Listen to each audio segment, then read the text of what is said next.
우리나라 방사는 다 내수였거든요. 우크라이나 전쟁 터지고 나서 폴란드가 놀래버린 거죠. 우리 쳐들어오면 어떡하지? 급한데 독일은 만들 수가 없어요. 우리나라가 무기를 너무 빨리 납품을 하기 시작을 한 거예요. 리드니스 2030이라는 제목으로 나왔는데 내용은 뭐냐면 유럽의 안보를 위해서 1200조의 자금을 동원해서 유럽을 재무장하는 금액이 정말 후덜덜하죠. 1200조니까 이게 2030년까지 이어지는 사이클이거든요.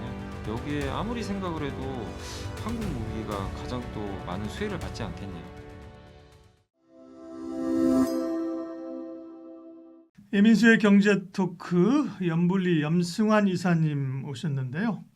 방산주 얘기를 좀 하겠습니다. 사실은 워낙 반도체 쪽으로 그죠 관심과 수급과 이슈가 쏠리다 보니까 천하의 방산주도 그죠 사실 조금 시장의 관심을 덜 받았는데 그죠 조선 방산 전력기기 그죠 뭐 이런 쪽은 역시나 주도주의 면모를 가지고 있습니다. 오늘 방산주 얘기할 텐데 방산주도 다시금 좀 관심을 갖습니다. 그러니까 사실 방산주도 뭐 그래서 뭘 봐야 돼요? 뭐 분쟁, 뭐 실적, 뭐 이런 걸 봐야 되는데 방산주 어떻게 보세요? 네. 방산주가 계속 좀 좋을 수 있는 건데 물론 그 우리나라 대표 또 방산주도 워낙 많이 올랐어요. 그러니까 이제 신규 투자가 물론 쉽진 않아요. 그러니까 조정이 나오면 하시면 좋은데 그걸 당장 뭐 또 오르니까 이렇게 추격하는 건 좀 당연히 위험할 수 있고요.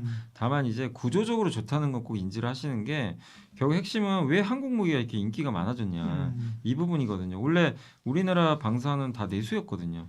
그래서 뭐 앵커님도 아시겠지만 방산주 얼마나 재미없는 섹터입니까? 뭐 누가 방산주 한다 그러면 예, 뭐 이익이 딱 매출도 있지만 이익이 제한되어 있는 업종이잖아요. 예, 그냥 내수니까 사실은.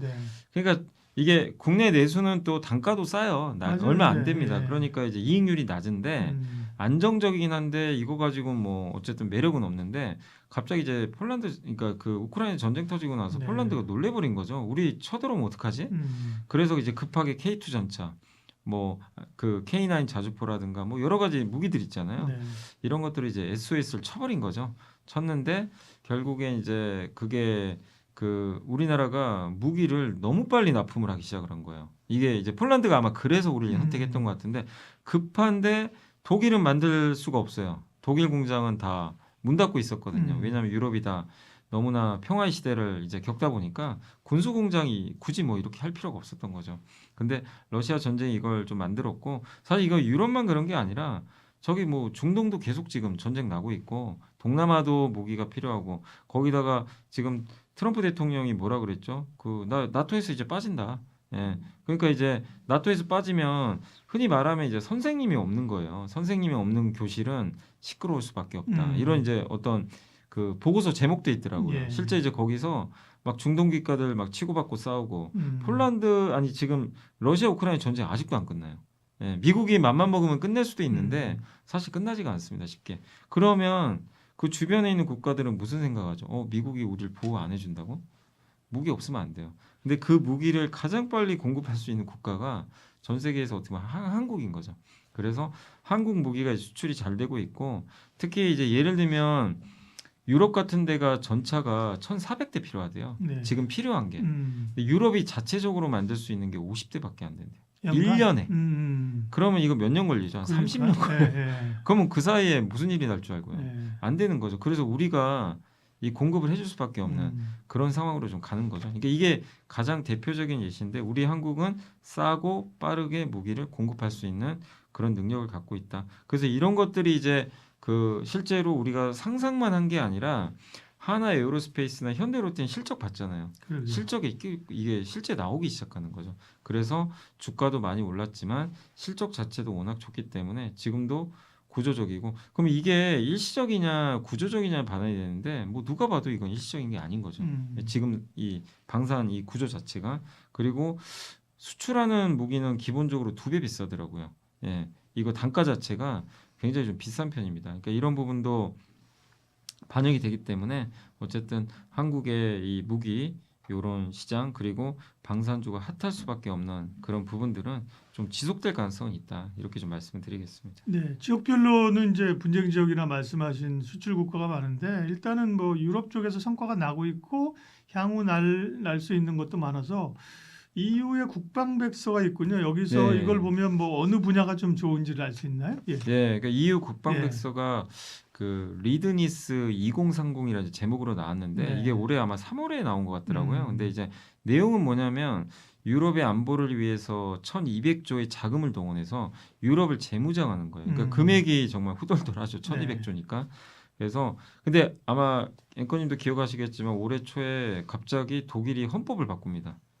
그래서 이 GDP 대비해서 원래 국방비 예산은 제한시켜 놨어요. 네. 왜냐하면 유럽 국가들이 싫어하거든요. 그러니까요. 나토 때문에. 맞아요. 아니 그 옛날 나치 예전- 때문에. 그래, 예. 네. 근데 그거를 이제 유럽 국가도 허용해 준 거고 독일이 그거를 이제 재정 규칙을 완화시켜서 네. 국방비를 늘리고 트럼프 대통령이 뭐라 그랬죠? 나토 이제 나간다고 하면서 야 너네들 니들이 이제 알아서 방어를 해야지. 그래서 나토한테 그 얘기를 합니다. GDP 대비 지금 국방비 지출 2%인데 5%까지 올리라고. 그래서 이제 그런 것들이 여기 반영이 돼 있는 거죠. 예. 근데 이제 유럽의 방위 산업 투자하려면 돈이 많이 드는데 선진국이야 좋지만 저기 동유럽 국가들은 돈이 좀 부족하거든요. 여기 대출도 해주겠다는 거예요.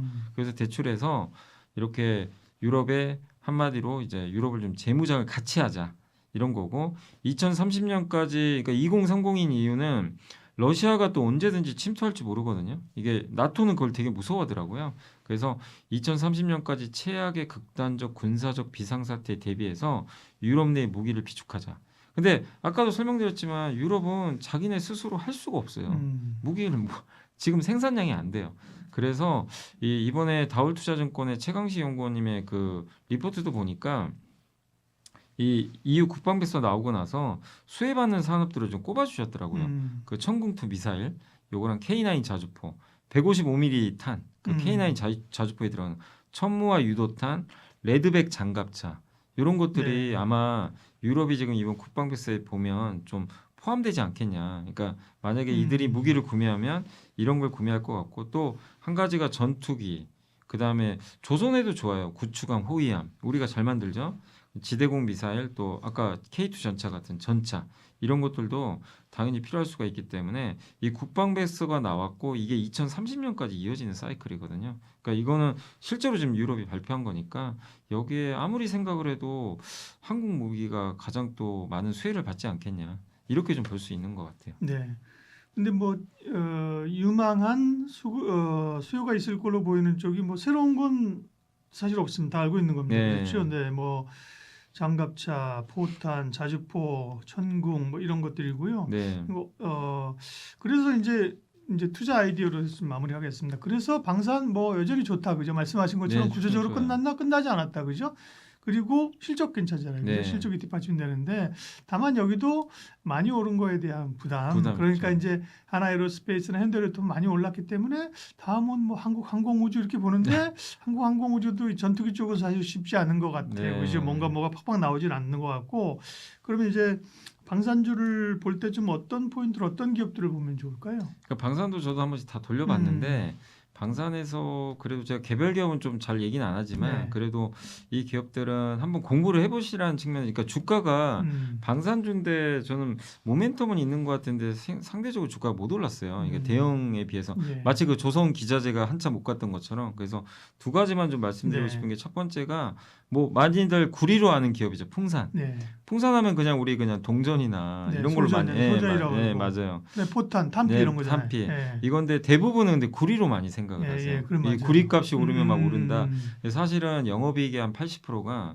그 포탄에서 나와요. 아, 예, 이거 그러니까. 총알 같은 거 있죠. 우린 구리하면 풍산, 네, 맞아요. 이구산업 옛날에 뭐 이런 거 네. 있잖아요. 근데 이제는 좀 고정관념을 깨야 된다. 그렇군요. 실제 네. 이익은 대부분 방산에서 나와요. 예. 근데 지금 아까 제가 155mm 포탄 얘기했지만 네. 155mm 포탄은 만들 때 하나 에어랑 같이 합니다. 예. 그래서 반반씩 들어가요. 근데 이 155mm 포탄은 공급이 좀 부족해요. 이 자주포에 들어가고 그게 핵심이고 또 하나가 그 날탄이라고 있어요. 날탄이 뭐냐면 K2 전차 있죠. 네. 탱크가 쏘잖아요. 그럼 적 전차에 장갑을 뚫어야 되잖아요. 그게 날탄이에요. 이게 딱 뚫고 들어가는 거거든요. 그 날탄을 이 풍산이 독자적으로 만들어요. 예. 그래서 요거는 하나 에어로스페이스랑 같이 나눠 갖는 구조가 아니라 혼자 다 수익을 가져가는. K2 전차 수익을 이게 수주가 잘 되면 네. 당연히 날탄 수요가 느는 그렇군요. 거죠. 네. 그러니까 같이 갈 수 있는 거죠. 근데 상대적으로 시장에서는 이게 구리주로 자꾸만 좀 인식을 하다 보니까 좀 그렇게 많이는 못 올랐어요. 근데 네. 저는 구리값도 앞으로 오를 거로 좀 보지만 이 풍산이라는 기업 자체가 지금 방산 매력이 있기 때문에 거기다 드론 사업도 하고 있거든요. 실제 드론도 만들고. 그래서 첫 번째로는 조금 이제 덜 알려진 기업 중에선 풍산 한번 공부해 보시면 좋겠고. 그러니까 풍산 예. 얘기는 꽤 있었는데 그리고 또 이제 예. 그 구경도 대구경탄 이런 게 이제 많이 맞습니다. 예. 생긴다 그러는데 주가가 가다 꺾여버렸어요. 그렇고 이전에는 뭐 다 같이 올라온 예. 거고 지금은 꽤 옆으로 이제 행보 국면이군요. 예. 네. 그래서 이제 저는 이제 주가 측면에서 좀 예. 오늘 두 개를 좀 보는 거고 한 가지는 신규 상장 기업인데 이제 삼양컴텍이라는 회사가 네. 있어요. 아마 좀 생소하실 수 있는데 여기는 뭐 하는 회사냐면 제가 아까 풍산이 날탄이라고 네. 이 전차에서 이제 적 탱크에 장갑을 뚫어야 되는데 그 장갑 만드는 회사가 삼양컴텍이에요. 탱크에 그 장갑 있잖아요. 요거 그게 이제 보호막 같은 거죠. 그거를 만드는데 매출의 절반이 K2 전차예요. 그리고 그 장갑차도 있고 그 다음에 그 뭐 자주포도 있고 이런 이제 어떻게 보면 이제 미사일 쏘는 그 어떻게 보면 이제 차량에도 장갑이 다 들어가거든요. 그 장갑 만드는 회사입니다. 그래서 순수하게 거의 대부분 그냥 그 방산만 해요. 방산만 하는 회사고 그 다음에 그 한국 항공우주의 수리온 헬기 있죠. 네. 거기에 이제 방음판, 그 조종석에 앉잖아요. 조종석도 만들어요. 그러니까 어떻게 보면은 많은 무기에 그냥 필요한 그런 소재들을 다 공급하는 그런 회사인데 시장에서 많이 알려지지 않았죠. 예. 이 회사도 스토리가 비슷한 게 22년도에 영업이익률이 1%밖에 안 됐어요. 그때 수출 비중이 6.3. 그러니까 그 전쟁 터질 때 그때 시점이죠. 근데 지금 영업이익이 22%가 됩니다. 수출 비중이 50%. 그러니까 이제 똑같은 스토리가 되는 거죠. 그래서 얼마 전에 현대로템이 폴란드와 K2 전차 2차 계약 9조 원짜리 맺었거든요.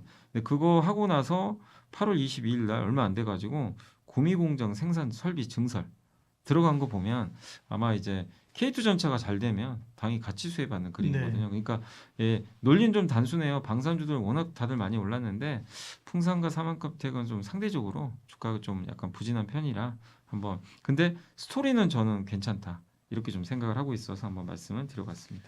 방산도 이제 그 업의 특성상 그렇게 기업들이 뭐 하고 싶어 다 하는 것도 하고 많지는 않잖아요. 네, 그죠? 맞습니다. 그러니까 하나에로스페이스, 현대로템, LIG 넥스원, 한국항공우주 뭐 이 정도 말고는 사실은 별로 기업이 없는데 얼마 전에 그 전에 이제 약간 상장하면서 약간 좀 중견사로 이제 기업 중업과 MNC 솔루션 같은 경우죠. 그런 거잖아요. 있었죠. 근데 예. 이제 삼양컴텍 같은 경우 새롭게 상장하면서 그죠? 네, 그런 걸 좀 시장에 이제 관심을 받게 되면 네. 그죠? 네.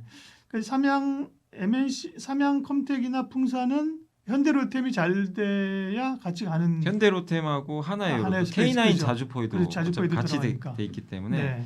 그리고 이제 삼양컴텍은 헬기에도 들어가기 때문에 네. 근데 이제 비중은 절대적으로 K2가 많기 때문에 예. 그냥 기본적으로 현대로템이 잘 되면 둘 다 좋을 수 있는 그런 기업인 것 같습니다. 네.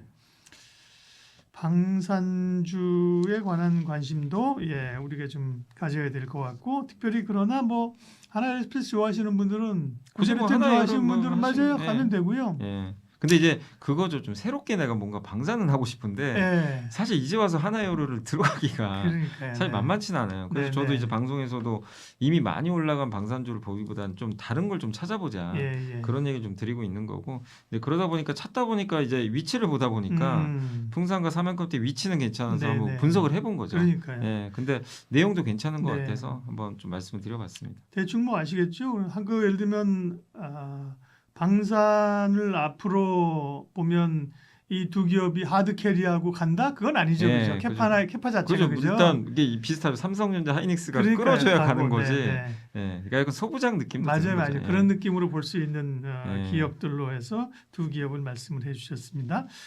예, 오늘 LS증권 염승환 이사님 함께했습니다. 고맙습니다. 네, 감사합니다.